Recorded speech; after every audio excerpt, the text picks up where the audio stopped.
Desires को कैसे control करें।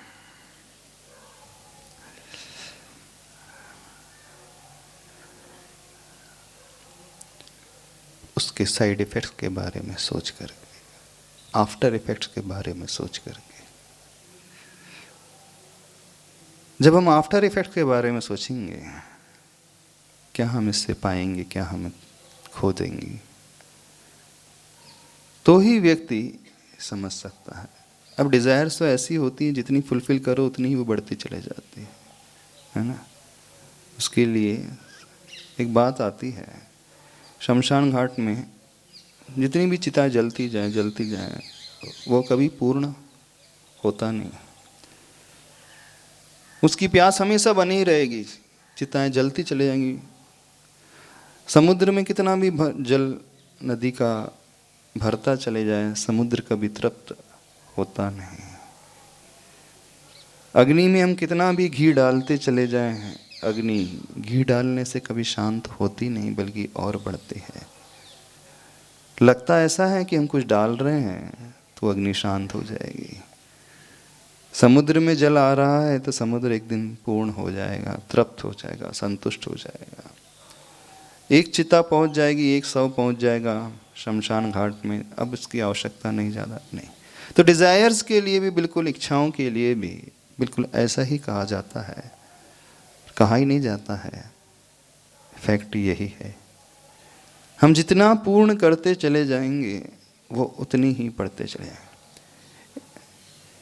कुछ ऐसी भी विचारधारा है इस दुनिया में, वो कुछ लोग कहते हैं आप अपनी एक डिज़ायर को फुलफ़िल करो, एक समय वो आएगा कि हम तृप्त हो जाएंगे, फिर अपने आप ऑटोमेटिकली हम धर्म से जुड़ते चले जाएंगे। जितने भोग की सामग्री हैं उसे हम उपयोग में लाते चले जाएं, भोगते चले जाएं। एक टाइम आएगा कि व्यक्ति अब उससे थक जाएगा, बोर हो जाएगा, नहीं अब बहुत, इनफ, अब मुझे ये कुछ नहीं चाहिए। तो वो उस थीम को लेकर के चलते हैं दुनिया में जीने के लिए, और उसको प्रचार प्रसार भी करते हैं। जो इच्छा है इसको, इच्छाओं को पूरी कर लो। बोले एक है, दो है, तीन है, खाने की इच्छा है, एक रसगुल्ला खा लो, 4 की हो रही 4 खा लो, 10 की हो रही 10 खा लो। बोले एक टाइम आएगा कि फिर व्यक्ति बोलेगा अफ इनफ, अब नहीं चाहिए। बोले जब वो इनफ हो जाएगा तो उसके बाद ऑटोमेटिकली वो अपने कल्याण के बारे में लग जाएगा। लेकिन वे लोग ये भूल जाते हैं, वो इनफ जो कहता है वो डिज़ायर फुलफिलमेंट के कारण नहीं कहता है। अब उसकी बॉडी ही उतना ही एक्सेप्ट कर पा रही है इस कारण, और वो थोड़ी जैसी समाप्त हो जाएगा तो फिर से वो पैदा हो जाएगी। तो जो रास्ता वो बता रहे हैं, कुछ ऐसे भी फिलोसोफर हुए हैं दुनिया में इस प्रकार का रास्ता बताने वाले कि जो आपके मन में पैदा हो रहा है भाव, उस भाव के अनुसार जी लो, कोई फर्क नहीं पड़ता। बोले अपने मंदिर में भाव पैदा हो रहे, हम दबाते चले जाएंगे, सप्रेस करते चले जाएंगे, तो एक दिन वो गुबार के माध्यम से ज्वालामुखी के रूप में फूटेगा, फिर व्यक्ति कहीं नहीं रहे, कहीं का नहीं रहेगा, ऐसा समझाया जाता है। शायद आप लोगों ने सुना भी होगा, पढ़ा भी होगा। बोले जितना व्यक्ति अपनी इच्छाओं का दमन करता चले जाएगा, दबाता चले जाएगा, तो दबाना थोड़ी संयम कहलाता है। हम इच्छाओं को बांध करके रख रहे हैं, रोक रहे हैं, तो बोले व्यक्ति इससे ऊपर उठ नहीं सकता, वो तो दबी हुई है। जिस दिन फूटेगा, बम विस्फोट होगा तो सब कुछ तहस नहस हो जाएगा। तो ये लॉजिक दे करके दुनिया के लिए कहा जाता है, जो हो इच्छा भाव पैदा हो रहे हैं सब उपयोग में ला लो, कोई टेंशन नहीं, बढ़िया रहो, खाओ पियो, ऐश करो, ऐशो आराम से ज़िंदगी को जीना सीखो। और जीते जीते जब आप भर जाओगे तब आप स्वयं इससे विमुख हो जाओगे। ऐसे ही पढ़ाया जाता है? नहीं पढ़ाया जाता। पर वे भूल जाते हैं। एक तरफ वे कहते कि दबाना गलत है, हम भी कहते दबाना नहीं चाहिए कभी भी, दबाने से शांति आएगी ही नहीं। इच्छाओं को दूसरी दिशा दे करके, जो एनर्जी हमारे भीतर है उसको डाइवर्जन दे करके, दबाना तो कहीं पर होता ही नहीं, उसको जब हम डाइवर्जन देते हैं तो वो एनर्जी अभी जो डिस्ट्रक्टिव फेज में यूज आ रही थी वो कंस्ट्रक्टिव फेज में उपयोग में आने लगेगी। तो दबाने की तो बात की ही नहीं जा रही, जबरदस्ती फोर्सफुली कुछ करने की बात ही नहीं कही जा रही है। अब व्यक्ति इस मार्ग को अपनाता है, संन्यास के मार्ग को अपनाता है, तो ऐसा नहीं वो इच्छाओं को दबा रहा है। और जो दबा करके रखा है उसने भी संन्यास को समझा ही नहीं। यदि असंख्य है तो उसमें कुछ भी एग्जेग्रेशन नहीं होगा। तो वो दबाते नहीं हैं, वो इस प्रकार से अपने आप को मोल्ड करते हैं कि इच्छा वैसी पैदा ही नहीं होती, और जो एनर्जी है वो अलग ही कंस्ट्रक्टिव फेस को लेकर के पैदा होती है। तो हम डिजायर को फुलफिल करके कभी भी डिजायर को जीत नहीं सकते। अग्नि में घी डाल करके कभी भी हम अग्नि को बुझा नहीं सकते।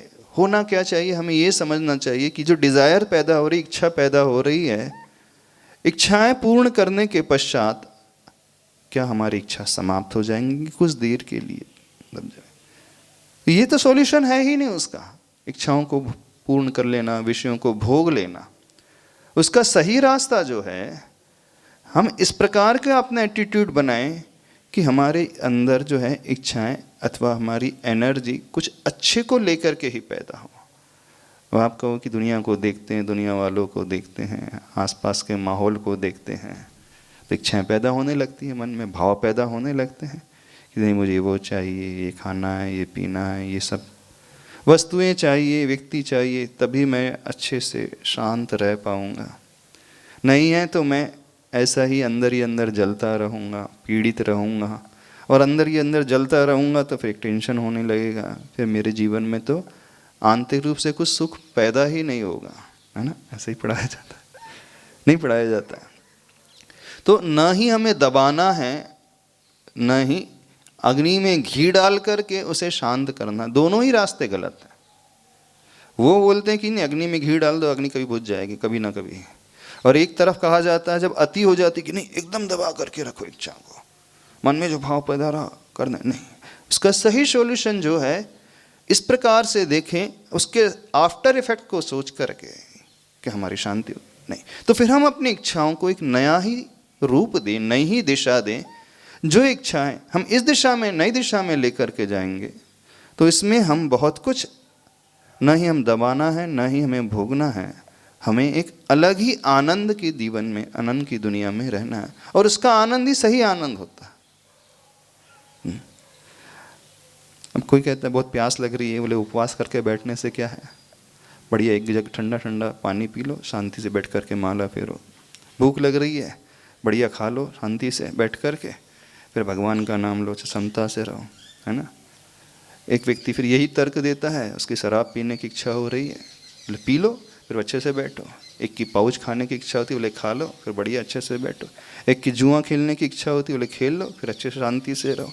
एक की विषयों के भोगने की इच्छा होती है, बोले भोग लो फिर शांति से रहो। एक की क्रोध की इच्छा हो रही थी, बोले गुस्सा कर लो फिर शांति से बैठ जाओ। फिर एक की ईगोइस्टिक की भावना होती तो बोले अपन तो अहंकारी बन जाओ, फिर शांति से रहें। सब जगह जो है इच्छा ही पूर्ति तो चल रही है। कई व्यक्ति अपनी कषायों को पूर्ण कर रहा है, कहीं भोगों का उपयोग करके अपने आप को सुखी मान रहा है, कहीं पानी पी करके, कहीं ठंडा अच्छा खा पी करके, कहीं अच्छे कपड़े पहन करके, अच्छी गाड़ी, एक बोले अच्छी गाड़ी होना चाहिए, स्टेटस होना चाहिए, बोले मैंने गाड़ी खरीद लिया तो क्या शांत हो गई? नहीं, तो रास्ता ही नहीं है। तो दुनिया में हर तरफ जो दौड़ लगी है, कोई कषायों की पूर्ति में लगा हुआ है, कोई भोग की पूर्ति में लगा है, कोई उपभोग की पूर्ति में लगा है, कोई कपड़ों की पूर्ति में लगा है, कोई नाम की पूर्ति में लगा है, कोई फेम की पूर्ति में लगा हुआ है, कोई पैसे को जोड़ने में लगा हुआ है, कोई प्रॉपर्टी को बनाने में लगा है। बोला इस दिन जब ऐसा हो जाएगा तो मैं बहुत सुखी हो जाऊंगा, बहुत अच्छा हो जाऊंगा। तो डिज़ायर को कंट्रोल कैसे, डिज़ायर को फुलफिल करने से, भोगने से कुछ नहीं होगा। अब रही बात उसे कंट्रोल कैसे करें, तो उसे एक रीडायरेक्शन देना सीखें।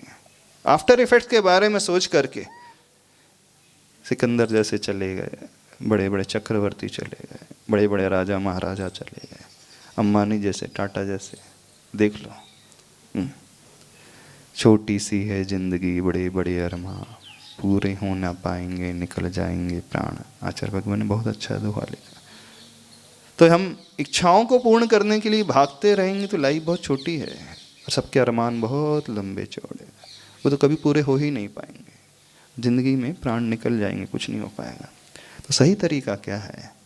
सही तरीका उसके आफ्टर इफेक्ट को सोच करके हम थोड़ा सा इस प्रकार से अपने आप को बनाना सीखें, इस प्रकार से जीना सीखें।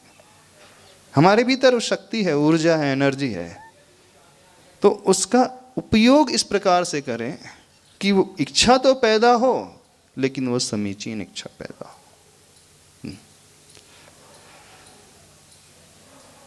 अब शुद्ध करना है हमें सोने को, घी बनाना है दूध से, तो उसे तपाना तो पड़ेगा ही। अब हम सोचे कि नहीं तपाना सुखाना ये तो सब बेकार की चीज़ें हैं, पर प्रोसेस यही है कि जब तक उस गोल्ड को इतने टेम्परेचर तक नहीं ले जाएगा, मेल्ट नहीं किया जाएगा, तो जो इम्प्योरिटीज़, जो अन्य मेटल्स मिली हुई हैं उसमें वो निकल नहीं सकती। कोई क्या ऐसा भी रास्ता है गोल्ड को एज इट इज़ रखा जाए, कोई फिल्टर से छान करके उसे अलग कर ली जाए? ऐसे ही यदि अपने आप को शुद्ध करना है, जैसे अब हम कह रहे थे अध्यात्म की बात, तो अध्यात्म का वो रास्ता निकल करके आता है उस प्रोसेस को एडॉप्ट करके, जिस प्रोसेस से वो गोल्ड शुद्ध होता है। दूध को तपा करके, मत करके, फिर तपा करके जो घी बनता है, ऐसे ही आध्यात्मिक जीवन जीने के लिए आत्मा के निकट रहते हुए व्यक्ति, इच्छाएं पैदा हो रही, वो आत्मिक नहीं, हमारी नहीं है, क्योंकि हमारा आत्मा का स्वभाव ज्ञान दर्शन वाला है। इच्छाएं जो हमारी विकृति हैं, बाहर की हैं, थोड़ी देर तक रहती। समझ में आ रहा? नहीं समझ में आ रहा?